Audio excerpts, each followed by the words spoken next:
La grande migrazione veneta che è partita a fine 800 come si diceva ed è stata una grande epopea, centinaia di migliaia di persone che sono andate specialmente nel sud del Brasile ma anche in Argentina, nelle Americhe in generale e che è rivissuta con questo villaggio dell'origine, Villa dei Troni appunto, che verrà inaugurato nel prossimo ottobre nel sud del Brasile, nello stato di Rio Grande do Sul, ad Anarec, vicino a Caxias do Sul.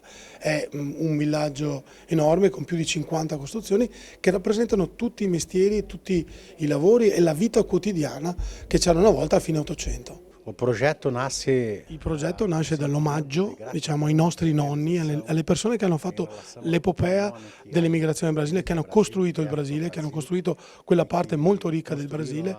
Nasce dal cuore, dall'idea, ma anche dal cuore di Edson Tomiello, che voleva lasciare un legame che rimanesse nel tempo con quella che è stata diciamo, l'epopea dei nostri nonni che sono arrivati in Brasile in condizioni veramente difficili. Spero che io tenha fatto un buon lavoro nesse progetto.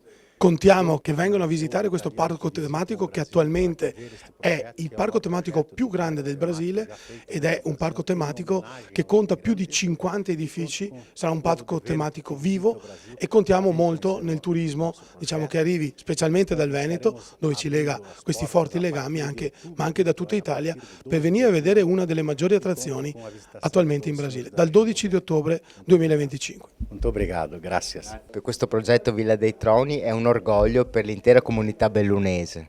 Sì, lo è assolutamente perché si trova all'interno dell'area dedicata insomma, al villaggio di Anarec. Anarec è stata una donna simbolo dell'emigrazione bellunese, lo è stato non solo per la forza d'animo di questa signora con tantissimi figli che si è trovata in una situazione complessa, perché come è stato detto anche durante la presentazione, il Brasile non era questo oro, questa situazione idilliaca come tanti si aspettavano, ma è stata una situazione molto difficile. Lei ha saputo da prima cominciare con la lavorazione della sua terra, dei suoi territori che gli venivano assegnati, quindi non era una scelta libera dove andare ad operare, ma dopo si è messa a disposizione lei e i suoi figli e l'intera comunità.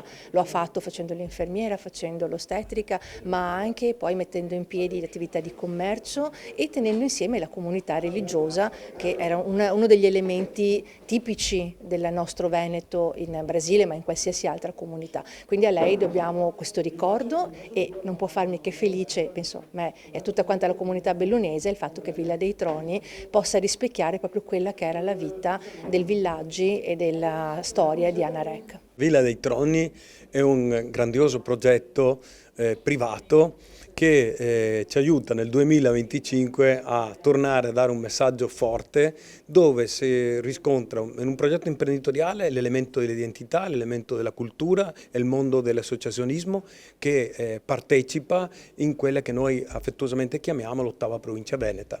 Il Rio Grande do Sul. È il Rio Grande do Sul. Da sempre l'Associazione Veneti nel Mondo, altre associazioni sono impegnate a ricordare questa pagina un po' invisibile, no? Che è quella dell'immigrazione che dovrebbe essere insegnata nelle nostre scuole, perché è un fenomeno per se stesso ma per i numeri che ha avuto che merita di essere ricordata, in chiave non nostalgica ma in chiave di costruire anche rapporti con i nostri fratelli oltreoceano.